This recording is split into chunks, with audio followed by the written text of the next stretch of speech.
Workers' Central Union and human rights organizations in Argentina denounced before Congress the serious situation in Jujuy. In Palestine, one death and several arrests were recorded in a raid by Israeli occupation forces in several cities and villages in the West Bank. Sudan's capital experienced a communications blackout for several hours on Friday as the army and paramilitary forces waged intense battles. Hello, welcome to From the South. I'm Alan Emprosabal from the teleSUR studios in Havana, Cuba. We begin with the news. The Workers' Central Union and human rights organizations in Argentina denounced before Congress the serious situation in Jujuy. During the press conference, the representative of the social organizations criticized the rapids, the raised the arbitrary detentions, and the threats to expropriate the headquarters of the University of Buenos Aires in Tilcara. The meeting was convened at Delia Parodi Hall of the country's parliament. During the meeting, the representative describes as unacceptable the violation of human rights that is taking place in the northern province.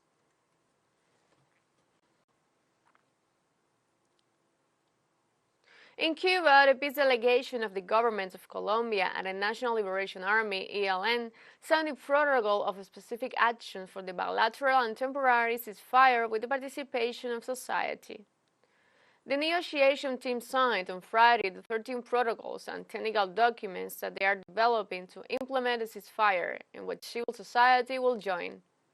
Of the protocols, 9 correspond to the national bilateral and temporary ceasefire, and in the next hours they will sign the 4 technical documents that articulate the social participation. The parties confirmed that the specific actions are framed within the framework of international humanitarian law.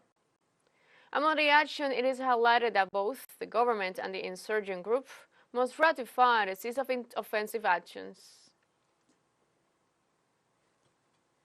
And in Haiti, a mission set up by the Caribbean States Community, CARICOM, has already begun its work agenda as agreed at the meeting in Jamaica. The so-called CARICOM group is a mission that follows up on the stakeholders meeting, and it is made of the 3 former prime ministers, Kenny Anthony from St. Lucia, Perry Creasy from the Bahamas, and Bruce Golding from Jamaica. The group has already met with the government, with politicians, with representatives of civil society, and they also expect to meet with groups from the private sector, from the informal sector, and the media. The mission was appointed by the CARICOM governments to support the good offices of the community. The Actors Union of the U.S. Broadcast Federation, which represents Hollywood workers and actors, joined the screenwriters' strike against major studios and streaming services. The move comes after failed negotiations with the Alliance of Film and Television Producers on July the 12th. The union chief negotiator Duncan Crabtree said the Guild's national board voted unanimously to launch a strike against the studio and streamers because of their unwillingness to reach a fair agreement to protect the rights of working actors and performers. The union said that some of the key issues being negotiated are fair wages and the unregulated use of artificial intelligence in the industry. Michelle Baccaro, a member of the Actors Union SAG-AFTRA, adds that the strike could go on for a long time and admits that the industry is willing to lose a ton of money so that they don't get jobs. We've gotten to the point where there's just so much contempt by the studios and the streaming services that they are ready to lose a ton of money so that we don't get any.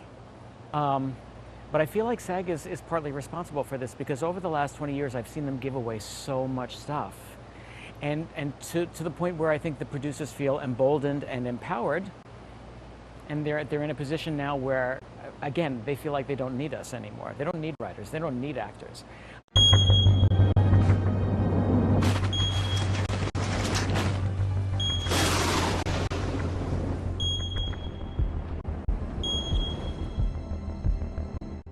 Local authorities in Cusco warned that they could run out of drinking water in the coming months due to the drought affecting the levels of the Piura Lagoon.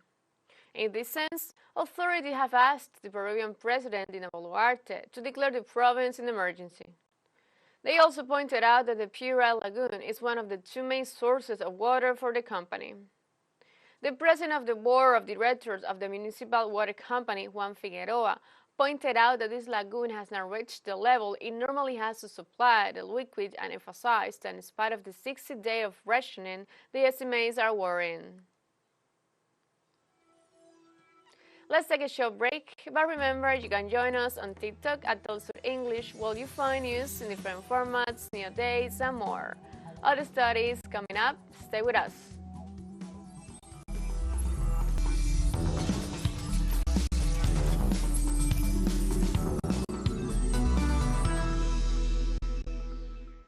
Welcome back.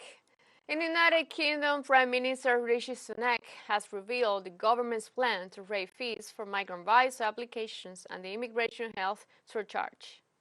The increased charges aim to generate substantial funds for financing pay rise in the public sector. During a press conference in London, Prime Minister Sunak stated that they are going to increase the charges for migrants who apply for visas. According to local news reports, the Prime Minister further mentioned the immigration health surcharge, which immigrants pay to access the National Health Service. The adjustments to these fees are expected to generate over £1 billion in revenue. UN says 289 children died in Mediterranean crossing this year. UNICEF Global Lead on Migration and Displacement, Verena Knows, says that the number of children who have lost their lives while attempting to cross the Mediterranean Sea to reach Europe has doubled in the first half of this year compared to the same period last year. Have lost their lives while attempting to cross the Mediterranean to reach Europe has doubled compared to last year. And driven by conflicts in Sudan, in DRC, in West Africa, but even as far away as Afghanistan, and by the impacts of climate and climate hazards from droughts to heat waves that we just discussed earlier, we are seeing that more and more children are forced from their homes, and more children are actually forced to take these high-risk journeys across the sea to reach Europe. This year, so in the first 6 months of this year alone, 289 children have died. This is almost the equivalent of an entire plane load full of children that just died. This is also equivalent to around 11 children dying every week. If you do the math, it's almost 2 children a day. UNICEF Global Lead on Migration and referred to the causes to are leading to the death of children. Dying because there is an absence of safe and legal routes. Children are dying because there are no robust search and rescue capacities deployed to prevent such deaths. And children are dying because they are so desperate in their countries and unable to seek protection in countries they cross. On Friday, Chilean President Gabriel Boric meets Spanish Prime Minister Pedro Sánchez at Moncloa Palace. Spanish Prime Minister Pedro Sánchez met Chilean President Gabriel Boric in Madrid to discuss an upcoming summit between Latin American and Caribbean countries with the European Union. Spain is currently presiding the European Council and is hoping for a successful meeting next week in Brussels. After signing the official welcome book and posing for photos, the pair held talks for an hour. In comments to the media after the talks, Sánchez highlighted the need for an agreement between Chile and the United European Union on climate change and rare earth minerals. Today we highlight the extraordinary relationship between Spain and Chile, as well as the shared interest in tackling common challenges in the multilateral sphere. We share the will to work together to give a decided boost, as I said before, to that relationship that has to be much closer between the European Union and Latin America and the Caribbean during the rotating presidency of Spain of the Council of the European Union. We have finalized the signing of 3 agreements and a declaration that will bring benefits to both countries, a memorandum of understanding on cooperation in cybersecurity, an international administrative agreement on film, audiovisual and cultural co-production, a protocol for cooperation between the State Secretariat for Democratic Memory of the Kingdom of Spain and the Museum of Human Rights Memory in Chile. Uzbekistan re-elected President Shavkat Mirziyoyev was formed in before parliament after winning last Sunday's election and promised to double the country's gross domestic product and continue a policy of openness and respect for a constructive opposition. During this inauguration speech before a parliament's joint session, Mircea Jovet mentioned that one of the main goals during his new term in office will be to boost the GDP to $160 billion by 2030. The head of state also said he will apply more actively the principle of green economy and green energy, and that the country has set several strategic objectives for the next 7 years that foresee radical changes in the economy. The re-elected president also stated that he will continue with a policy of democracy and openness and guarantee the activities of a constructive opposition, freedom of speech and press, and the rights of citizens to receive, use, and disseminate information. We guarantee the activity of the constructive opposition, I repeat, of the constructive opposition, freedom of speech, and of the press, the rights of citizens to receive, use, and disseminate information.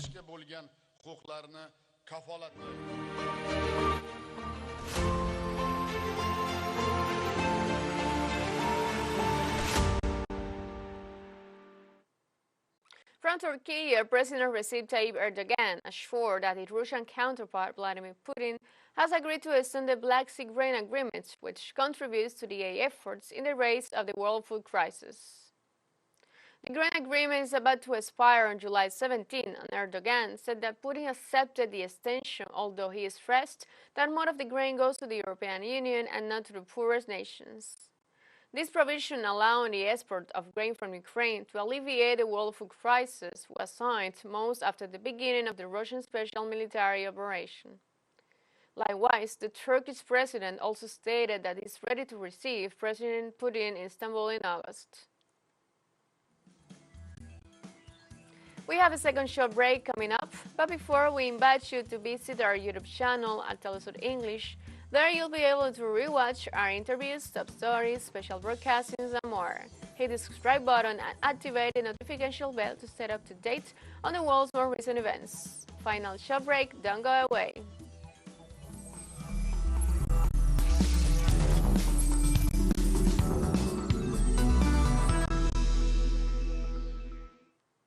Welcome back. In Palestine, one death and several arrests were recorded in a raid by the Israeli occupation forces in several cities and villages in the West Bank. Under the protection of the occupation forces, the Israeli settlers stormed the town of Karawa Bani Hassan and provoked shootings in Ramallah.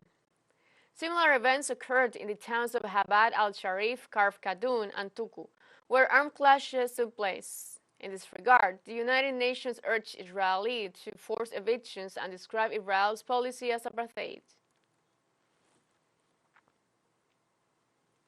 In Kenya, the number of deaths has risen to 9 during protests organized by opposition sectors against the increase in property tax and the high cost of living. Official sources reported that street clashes between the police and demonstrators began on Wednesday in Nairobi, which has raised the level of violence in the country.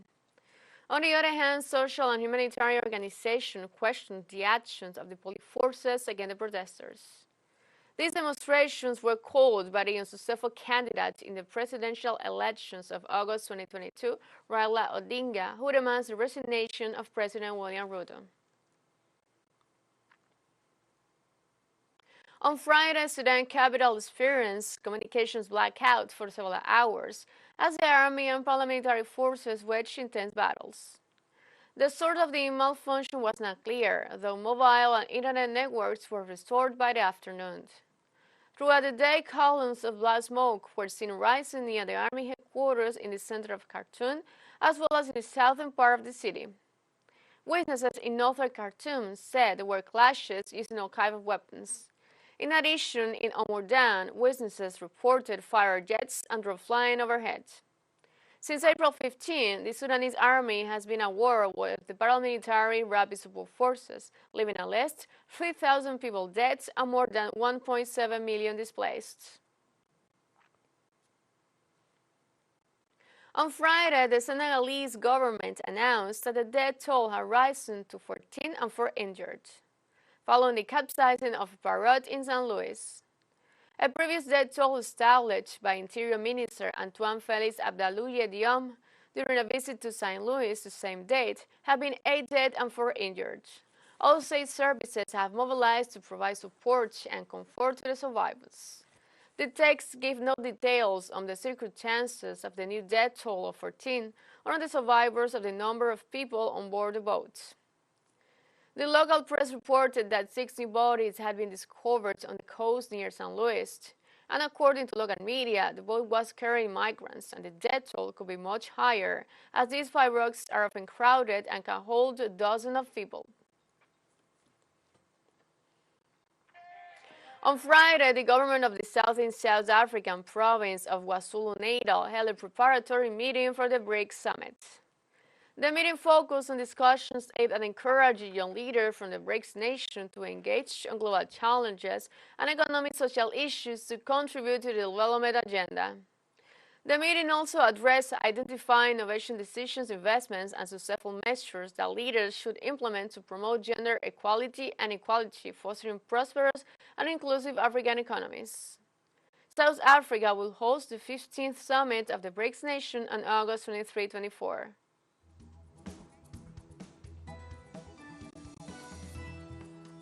We have come to the end of this news brief.